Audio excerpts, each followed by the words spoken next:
Is your Strat going flat? Kind of like your wallet after a trip to Guitar Center? Well, stick around. We'll help you figure that out. Now, you go to the store, and when you walk out, your wallet is as flat as this guitar stays in tune. Let's go over the things real fast to fix that. First thing is proper neck slotting. Now you can check this really easy, even before leaving a store. You can just press down on the 3rd fret and see how much play is in between the bottom of the string and the top of the fret. Now, if you've already purchased this guitar and it's been a while and you're still having these problems, there's some things that you can get to help with that. I got this awesome neck slotting tool from Music Nomad. Great tool, love them. Come in an awesome case. They're diamond, so they go through the nut nice and smooth. And they have this nice plastic right here that glides right along that fret. So one, you don't damage the fret, you don't damage the nut, and it actually stops you from going too far. So there will be a link in the description below for all the tools that I use today. But this is one of them. And the other one is this little guy right here that if you buy any guitar setup kit, it typically comes with one of these. And it has a bunch of different little needle files in here. And you use these needle files based off of the gauge of the string that you use on your guitar to fine tune how that string lays in there and how close it gets down to resting on that 1st fret when you press down on the 3rd fret. So let's take this over to the bench and we'll show you how to do that. So the first thing I think is going to be checking the nut. And the way we're going to do that is we're going to go ahead and fret right here on the 3rd fret.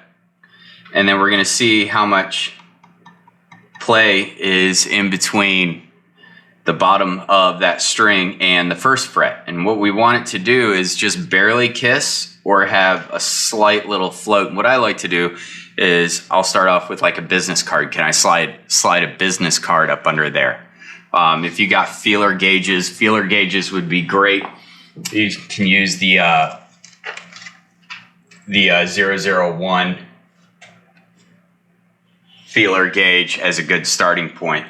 So I mean, I'm just going to do this, slide a business card under, it slides under, no friction, not too much play. Then I'm going to visually check it too.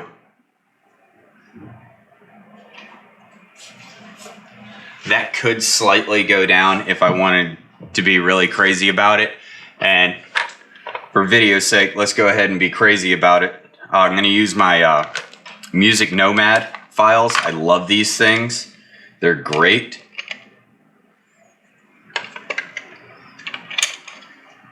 Let's get them in order for the strings.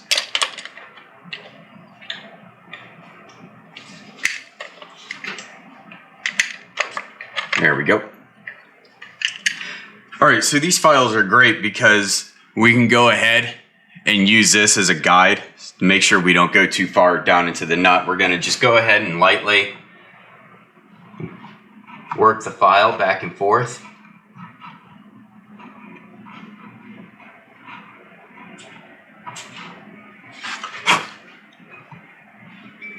Put the string back on, put it back to tension.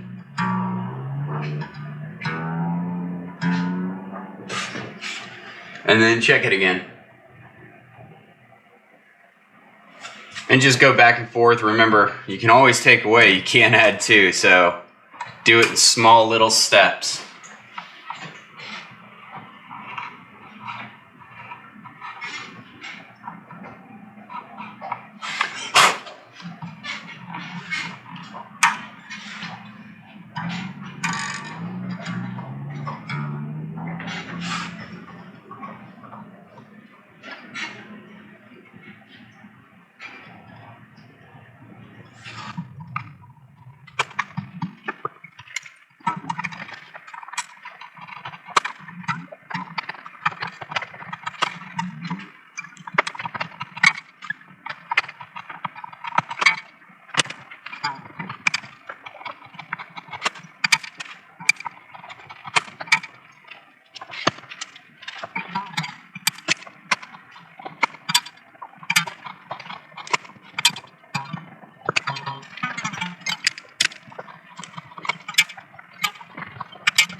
Those were all pretty close. We just needed to give it that little bit of pro touch. So, like I said, we went through, pressed down on the 3rd fret, and then checked how much play was in between each string and the 1st fret. The other thing you want to check for your flat Strat is neck relief. Now, there's several ways that you can do this. You can go ahead and do an initial check by pressing down on the 1st fret, and then here at the neck joint, where the neck meets the body, and seeing the difference between the top of the fret and the bottom of the E string, low E string, up and down the neck. And if it looks pretty uniform, you can surmise that it's a flat neck. If you're seeing a little bit of a bow, you can tell, well, maybe there needs to be a little bit of tension on the truss rod inside the neck. If you've got an arc to it, then you know there's too much tension on the neck. Maybe you need to add some relief. That's the first way when you're in the store that you can check that. The second way that you can do it is, say you've owned the guitar for some time and it's slipping out of tune.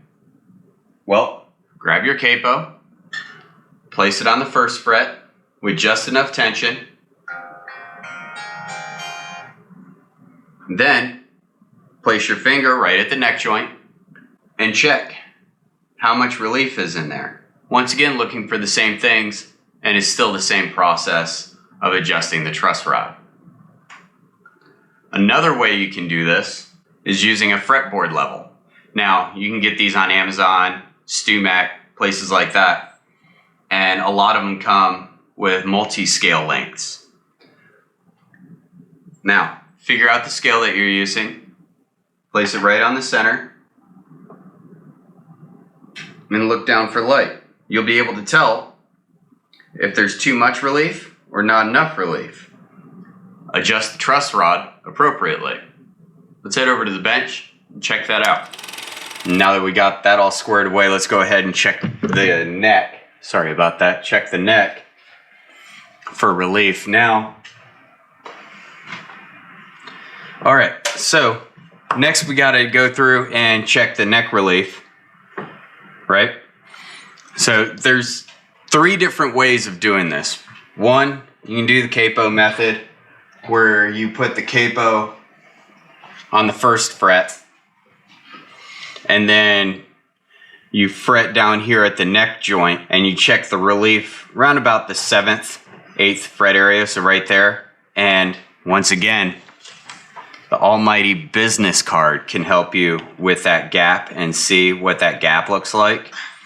Another way to do it, to see how straight the neck is using a guitar neck straight edge. And then the really expensive way to do it, real fancy way of doing it, is using a guitar neck caliper, to where it mounts right here and judges how much bow or flex is in the neck. And then they have different gauges, have different numbers to go along with that. The player that plays this guitar likes a nice, really flat neck. So what we're going to do is go ahead, since we have the old strings on here and they're applying that tension to the neck that we need, we're going to get it to tune first and then check how straight that neck is.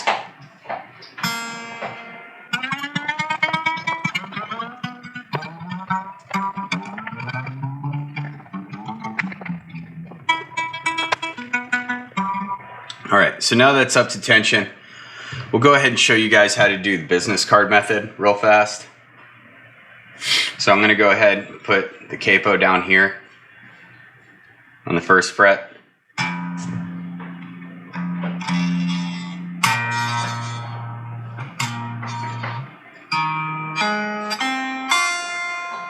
All right, so it's fretting, it's not applying too much pressure, just the right amount of pressure. You don't want to squeeze them on there. We got our trusty business card. And I'm going to go ahead, take it, fret the guitar at the body joint. See how much room we have. There's a lot of room on this one.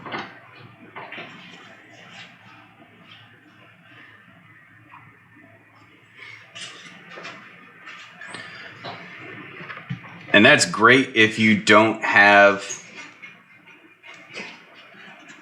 a fretboard leveler. It'll get the job done. You can also eyeball it. I like to take the fret level gauge, and this one is cut for 2 separate lengths.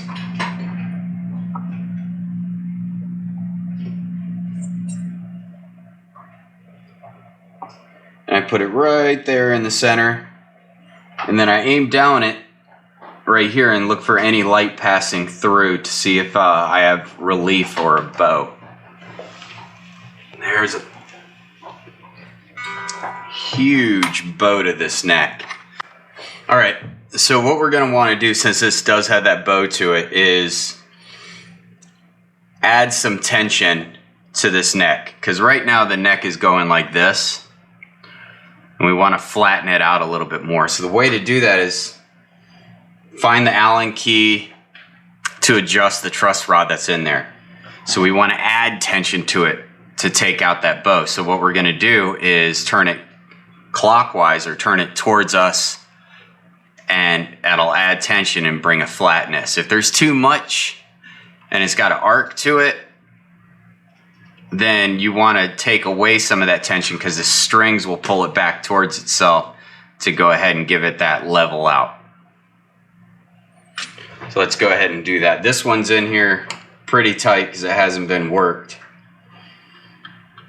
So I need a little help.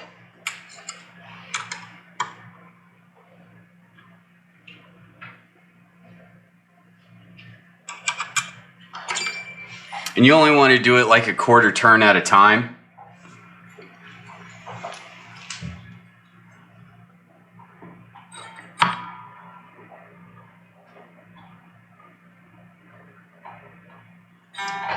That little quarter turn did the trick. Nice and flat. The next thing that we're going to check for is high frets. It's going flat, it's buzzing out.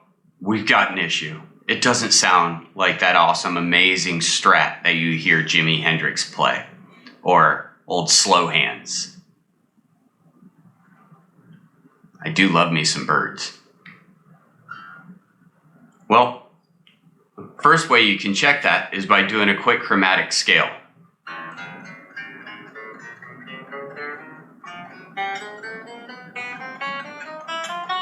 Do that all the way down the neck and listen for a buzz. If you got a buzz, take a quick note. Then, to confirm that, we're going to take our fret rocker.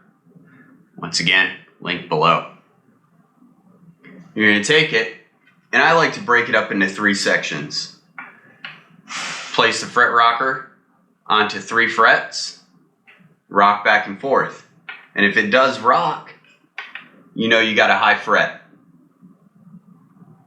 Mark it. That way when you take your strings off to change them out, you can file it down a little bit. Let's take it over to the bench and get to work. All right, so the next part is, I think, the most important part, me personally, and that's checking for high frets. And what we're going to want to do is go through and play each fret on the guitar to listen for a buzz. And then what we're going to do is annotate, oh, hey, what string, what fret buzzed out. That way we can go through and check, okay, is it a high fret or is it another issue? Since we went ahead and slotted the nut appropriately, we got the neck nice and flat. It should not buzz out. If it does, you got a couple issues. 1, possibly a high fret. Or 2, you could have a fret that has over time worked itself out of the fretboard. Let's go ahead and check for which one of those it is.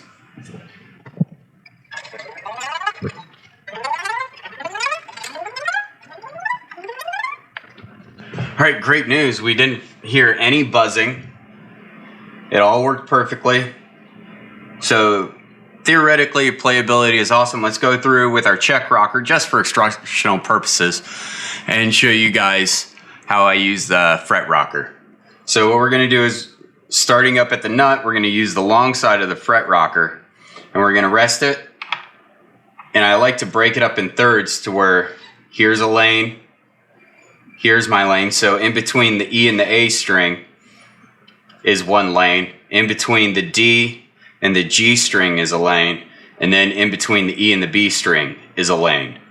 So we're going to go through, rock back and forth, hence fret rocker. And wiggle it and see if we have any movement.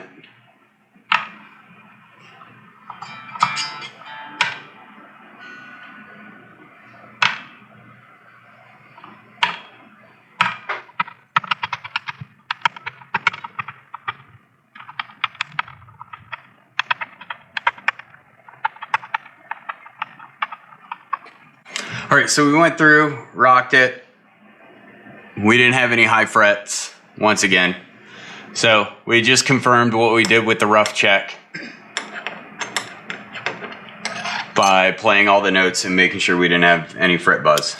There's a million different ways to restring your guitar, especially with the tremolo system, right? You see this, you see the springs in the back, and you're like, oh man, what do? I never can get it right. It either bottoms out or it ends up way too high. Well, let's identify two problems here. If it ends up way too high, that means you're putting a heavier gauge string on than what used to be on there. If it ends up too low, that means you went from a heavy gauge to a lighter gauge. We'll get to that later.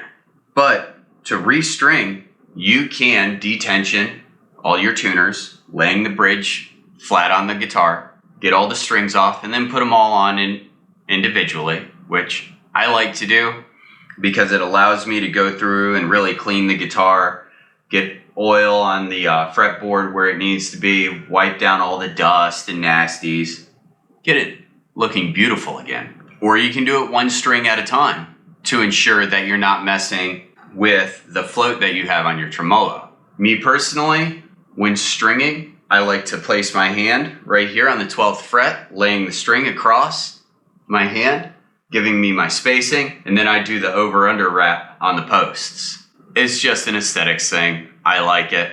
You can do the luthier or not if you want. You can just do a straight up down wrap if you want. That works as well. I like having that bite. So let's take this over to the bench. We'll show you how to string that guitar. So let's go ahead and move on to the next stage. Busting off the old strings, but first we got to flip the guitar over and take off the tremolo cover.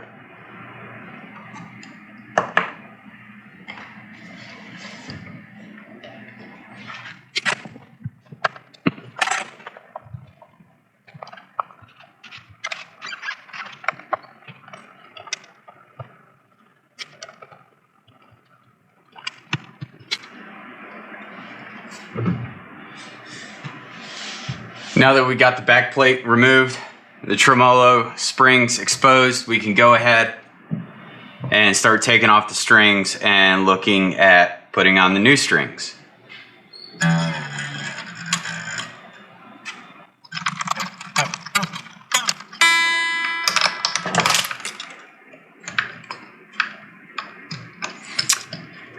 Evidently, that string needed to be replaced.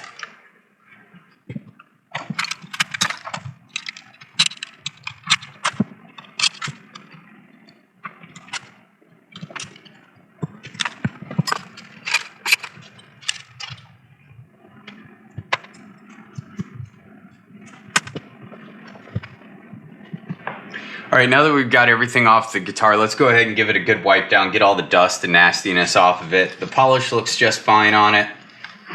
All the bits and pieces, it just needs a little touch.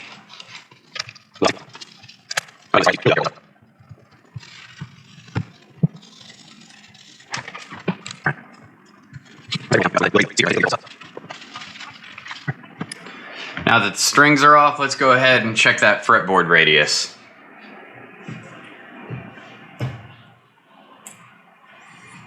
Just going to jump to 9.5. I've got my feeler gauges right here. Come to the 12th fret.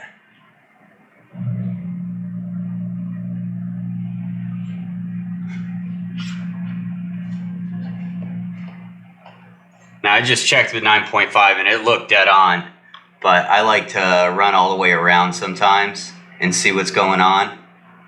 Yeah, this is 7 1/4, and you can see some light coming through on 7 1/4 right up the center.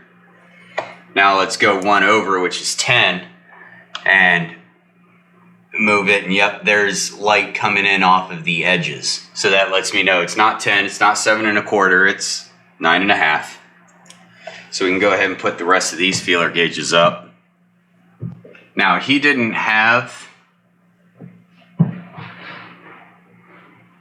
a whammy bar for his, so I'm gonna go ahead and grab one of mine and put it in there to check these screws to see if he purposely locked this down for a reason, or if not, and there is some play in there because right now it's under a lot of tension. See if we can actually bring this whammy bar, this tremolo system back to life so we can really use it. Hopefully this one threads in appropriately. Yep.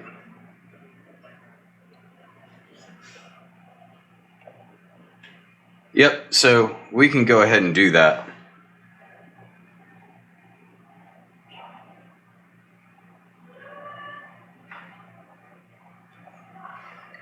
So what we'll do is go ahead and start stringing her up. Now I'll tell you, I've been using these elixir strings since 2001, 2002. Ever since I found them, haven't turned back. I've never used another string. I like the way they feel, I like the way they sound, and I love how long they last. So let's go ahead and get our low E string on there.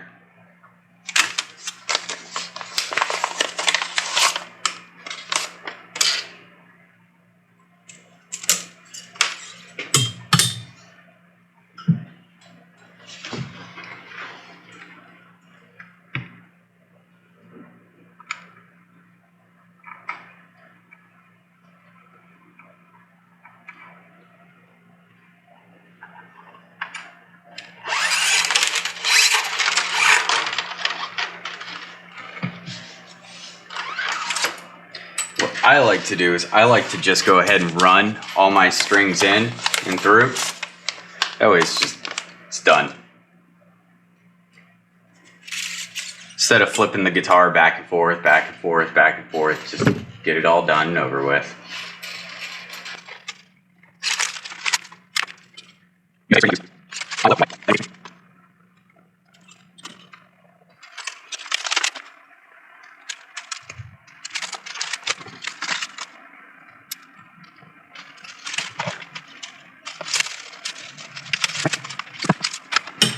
Got them all pulled through, and you know how I said I love elixirs? If you guys got a favorite string and it's not elixirs, comment below and let me know what you like. Caveat, if you love elixirs, comment below and tell me why you love elixirs.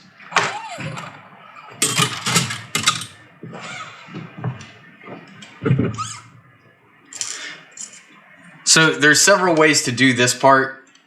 You can measure from here and then slide back a fret or two to get your length. What I like doing is just that. Put my hand vertical on the 12th fret because that'll help apply the pressure needed. Run it into the eyelet. And I don't do any crazy luthier knots or anything like that. I do the over-under method. I'll explain that here in a second. Show you what I'm talking about.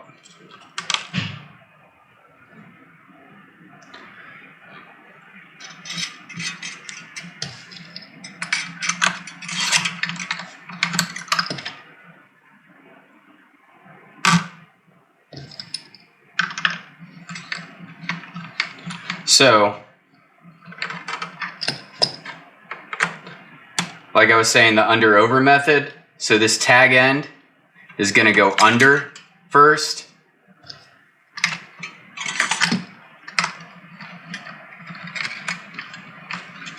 And then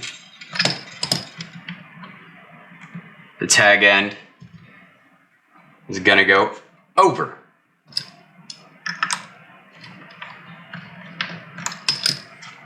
Making sure we have a wind down, not a wind up.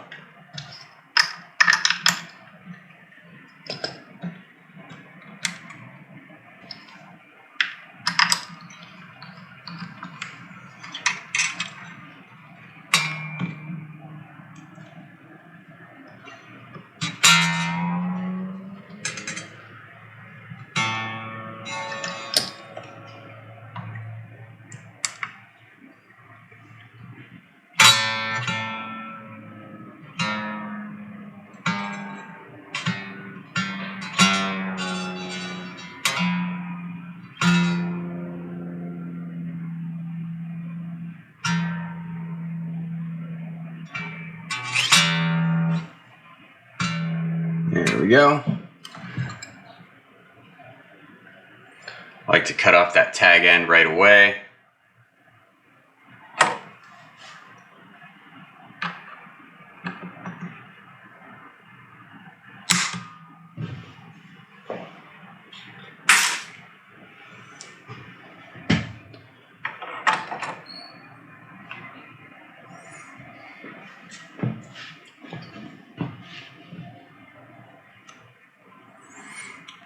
And like I said, first high E, then low E, and set everything in the middle.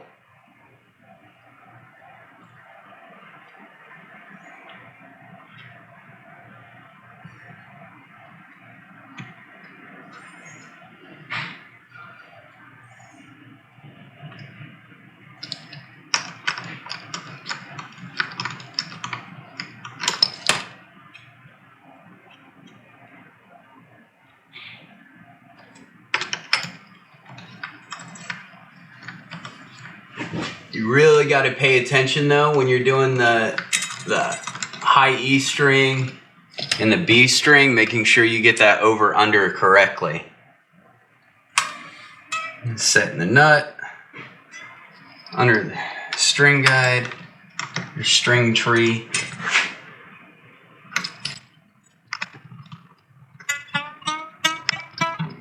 All right, we're in the ballpark. All right, next we got to check our action. Get that set.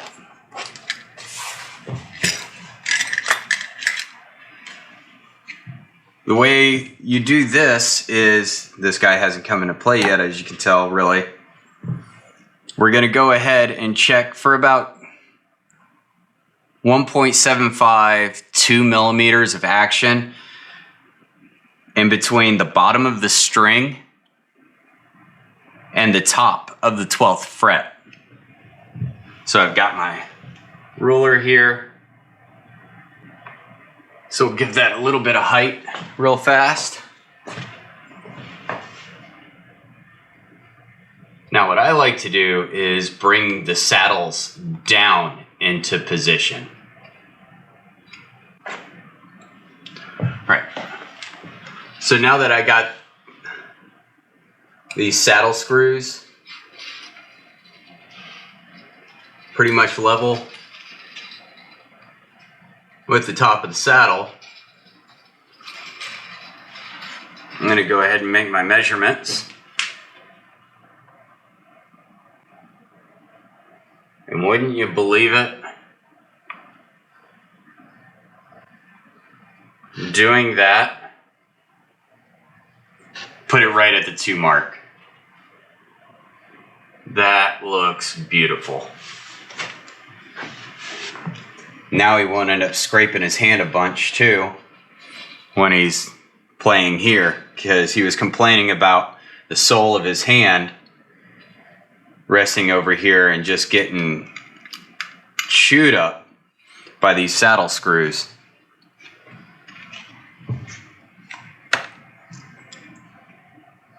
All right, so now that we got that set, what we're going to do is going to go ahead and set each one of these strings, adjust the saddles for radius, and then start messing with the tremolo and getting that set. That is a little bit of a process I don't mind doing,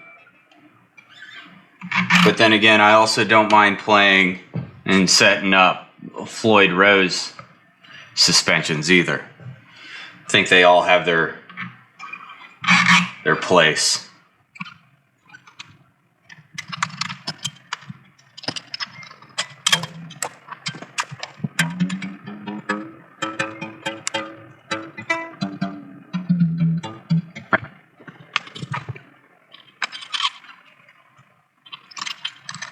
Remember, we're on the D string, under with the tag end, then over with the tag end. This one's got a string tree on it too, which I love.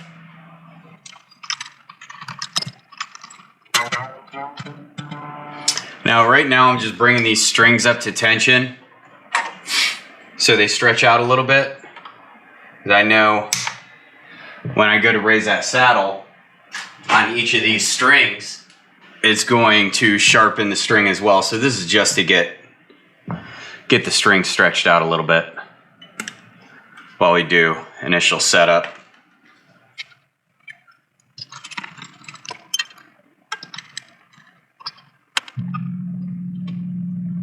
Got to be careful. Sometimes these strings want to wind up on you instead of wind down.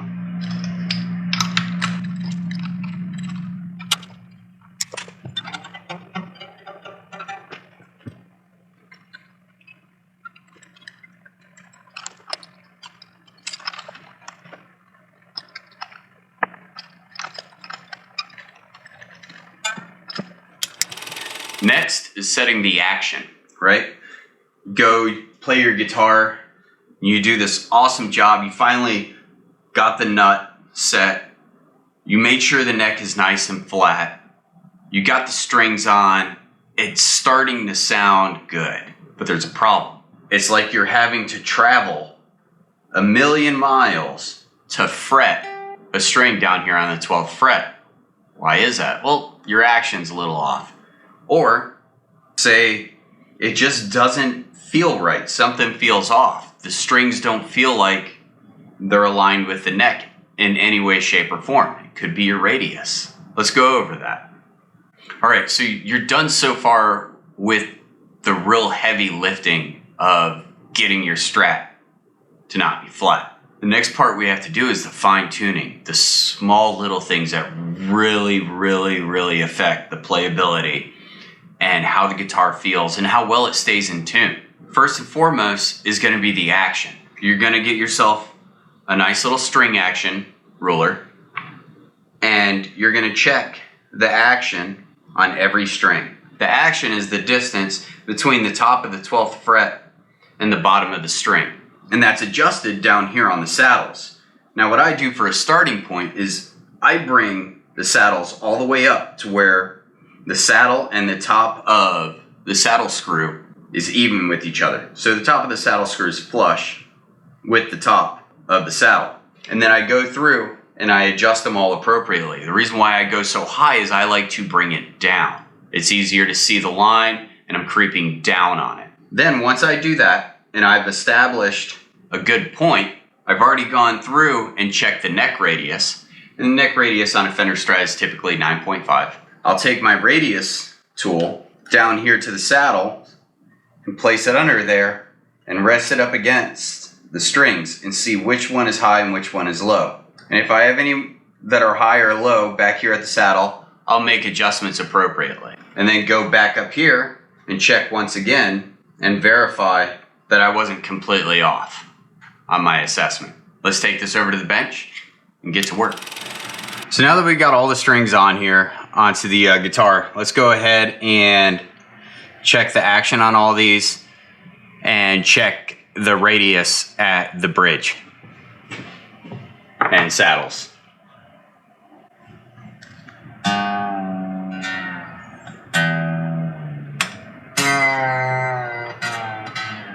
I'm detensioning the strings right now to go ahead and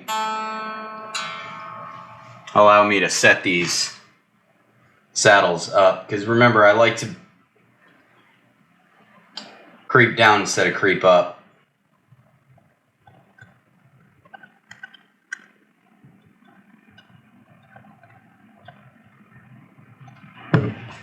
Alright, so now that we've got all these set in an up position,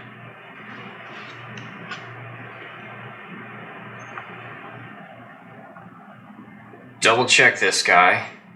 He is perfectly where we wanted him. This guy needs to come down.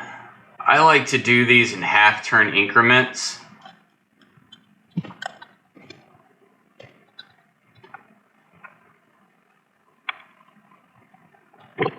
Alright, now let's just double check our work. Remember, we've got our 9.5 radius right here. We're going to go ahead, slide it under the strings, bring it up, and check that the radius appropriately. Mathematically, they should be, because we went and measured 2 millimeters from the bottom of each string to the top of the fret all the way across this fretboard. So it should have a nice arc to it. So let's go ahead and check that by sliding our tool under the strings, lifting,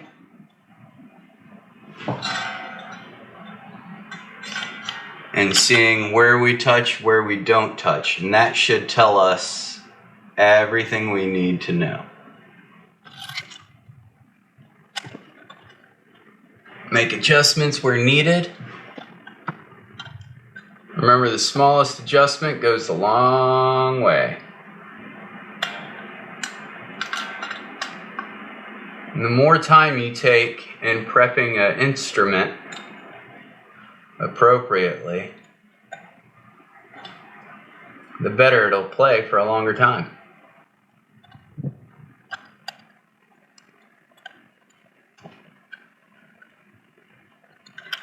All right. That is set beautifully. Let's go ahead and double check that. Measuring out the bottom of the strings, top of the fret. That feels so nice, and you can feel that on the top of the strings too, the direct correlation of all this. Annotating your guitar is huge. This is what's going to determine how well your guitar stays in tune as you're playing up and down the neck. An E here, if you're properly annotated, will be an E here. If you're not properly annotated, an E here could mean a drastically flat or sharp E here, completely throwing off the tone, especially if you're playing with other players, and they'll hear it, and you'll hear it, and then you'll be like, well, what's wrong with my guitar? What's wrong is the distance between the leading edge of the saddle and the tip and the edge of the nut. This distance right here determines how your string vibrates and that pitch that it puts off up and down the neck.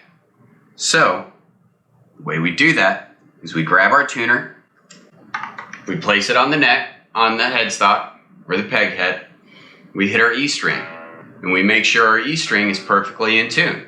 Perfectly in tune. Now we go to the 12th fret. Are we hitting the same?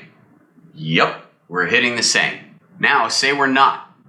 If it's flat at the 12th fret, that means I need to make this a little bit sharper.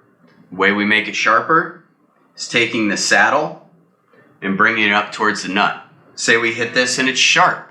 We need to flatten it. How do we flatten it? We take the saddle and adjust it to where the saddle is being moved away from the nut. Let's take this over to the bench and show you. There's another thing we have to tackle to ensure we don't constantly get a flat Strat. And that's intonation. If that is not set appropriately,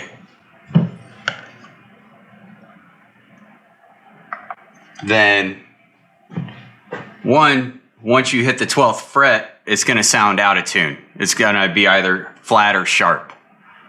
So an E wouldn't be an E. It would be an E flat or an F, and you don't want that. So, especially if you're playing lead and you got somebody doing an amazing job at playing rhythm and you think you're in key, you're not. So, let's go ahead and get this guy tuned up. Set him to E.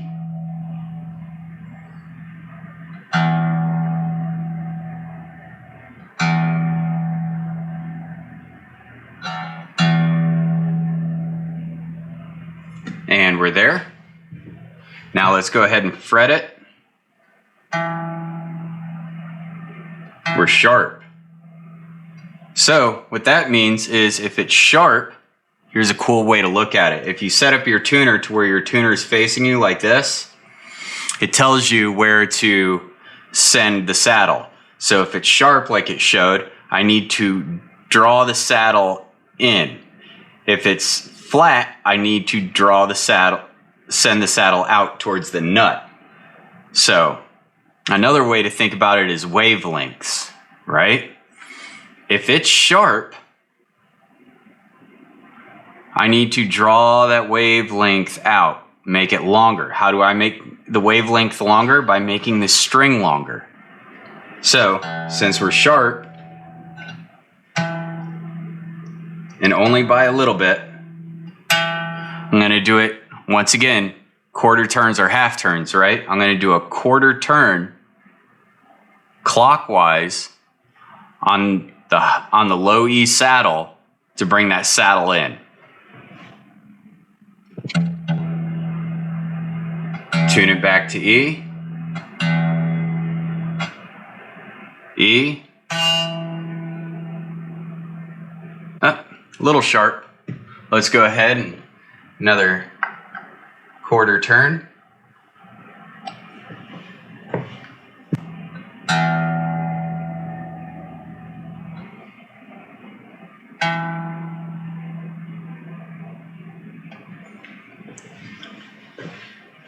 Let's take it a little bit less, draw that back in.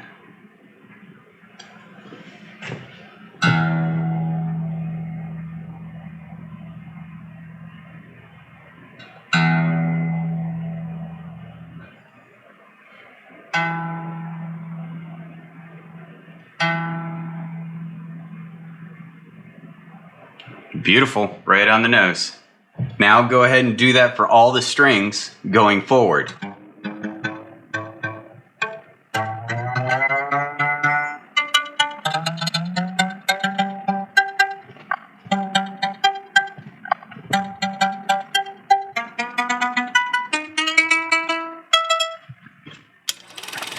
The scariest thing in the world to some people is a guitar with a trem system or a tremolo. Why? Because of that right there. All those springs, all those gizmos and gadgets, what do they do? If I own this guitar, I've got to take it to a guitar tech and spend hundreds of dollars to get this fixed. I'm never going to own a guitar like this. You're selling yourself short, they do a great thing. And it's pretty easy to set up. As long as you've done all the steps beforehand, this part's going to be a breeze. You're going to go through and tune all your strings, starting from the high E string, then the B, so forth and so on to the low E string. You're going to notice a trend. When you come back to that high E string, it's either going to be sharp or flat a little bit from your target that you want.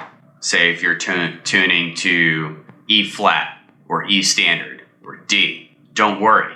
You want them all hitting about the same on your tuner. Then you're going to come back here to these two little screws. And based on what's going on with the tuner and the high E and low E string, you're then going to advance the screws or draw them out. This is going to set your guitar up to stay in tune based off of the string gauge and how you want to tune your guitar. D, E flat, E, so forth and so on. So let's take this over to the bench, show you how to do it. All right, now that our intonation is set on all of these, we're going to check the float of the bridge. And that is a little bit of a process, because what you're doing is you're going back and forth on the strings to achieve a certain amount of float on the actual bridge plate and ensuring that the guitar is staying in tune. That way you can come up like a semitone or a whole step on raise to achieve different nuances in playing. So what I'm going to go through and do is get them all roughed in, starting with the high E string to the low E string now, because we've got all the tension on the system. The frets are nice and level. The fretboard is nice and level. We've made sure that the nut is slotted appropriately. We radius the saddles. We checked and verified that it was radiused appropriately by measuring the bottom of the string to the top of the fret on the 12th fret. So now let's address the big piece, which is this tremolo system. So once again, tuning from the high E string. Bring them all in roughly.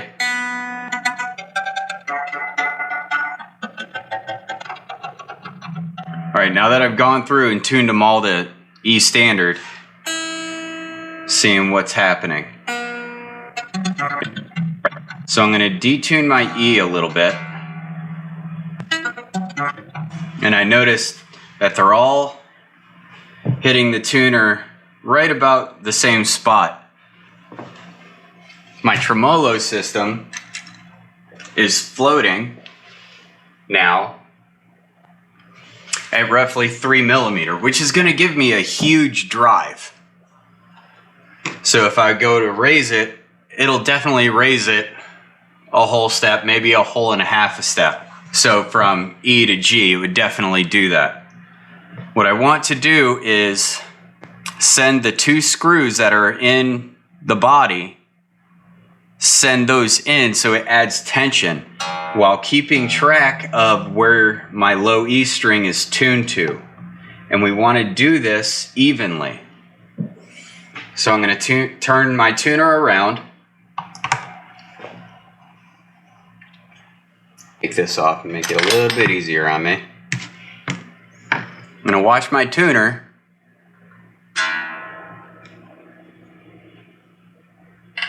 as I tighten these screws in. Remember, a little bit at a time, because you want even.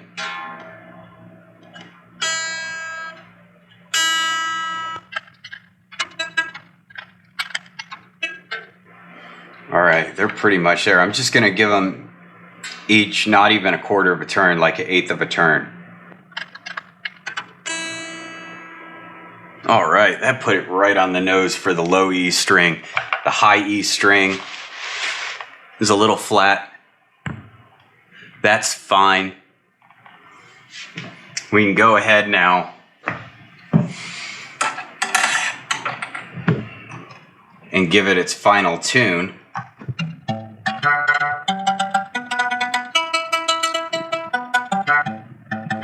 All right, now all you got to do, since we're all set up, is noodle away and tune it back up as you get done. You got everything set up. Check the nut, you got the neck relief, you checked all your frets, no buzzing. You restrung it, you got your action perfect right where you want it. It's even intonated correctly. Then you went through and adjusted your tremolo to where you got just enough float in the back to give you that nice tone. To where when you play, you get that nice little tremolo feel. One step left, guys. You gotta noodle. You gotta have fun and noodle on the guitar because the strings need to be stretched. So go through and do some crazy bends on the 12th fret.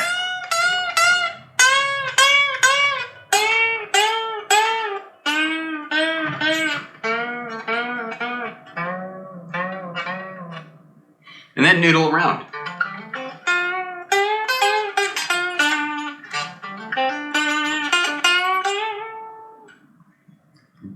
crazy. Do it wild. Get that stretch in there and then go back through and retune. The way I like to tune my guitar always is from the high E to the low E. The high E string doesn't put as much stress on the neck as the low E string. Tune the low E string first. You're going to notice the other strings come out of tune a little bit more. It settles in a little bit better when you go high E to low E. Thanks for swinging by. Me and Blake look forward to seeing you again. Say bye, Blake. Say bye.